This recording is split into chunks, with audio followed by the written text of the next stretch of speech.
walaal subscribe noo saar calaamadda gambeelka furo si muuqaal kasta kuu soo galo.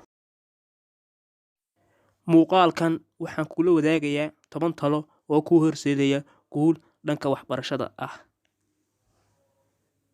Lambar 1 niyad sami.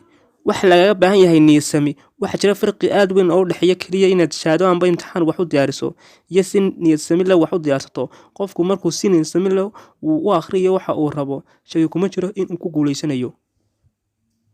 Lambar 2 hami sare. Yeelo hami sare. Waxaan ula jeedaa inaad naftaada ku xakamayso dhibka ay leedahay waxbarashada iyo saacadaha badan ee aad fadhinayso iyo wax akhrinta tirada badan. Marka aad wax akhrinayso waa inaanad dareemin caajis iyo hurdo oo aad ku dulqaadato waayo waxaad leedahay hami sare. Lambar 3 jawi degan ku akhri. Marka aad wax akhrinaysid jawi degan wax ku akhri. Ka fogow jawiyada qasan ee buuqa leh sababtoo ah waxay ka mashquulinayaan maskaxda. Haddii aad asxaabtaada isla akhrinaysaan u sheeg inay jawiga dejiyaan oo aysan buuqin.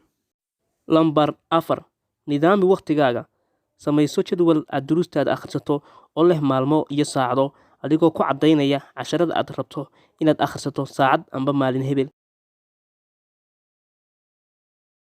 Lambar 5 samayso waqti aad ku nasato naftaada si xaqeega oo saacado badan ayaad wax akhrinaysay. Sidoo kale maskaxdaada waa inay degtaa waayo xilli far badan ayaad shaqaynaysay.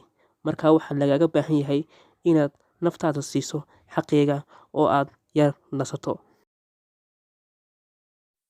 Lambar 7 hawlwalin wax walbo dhaca.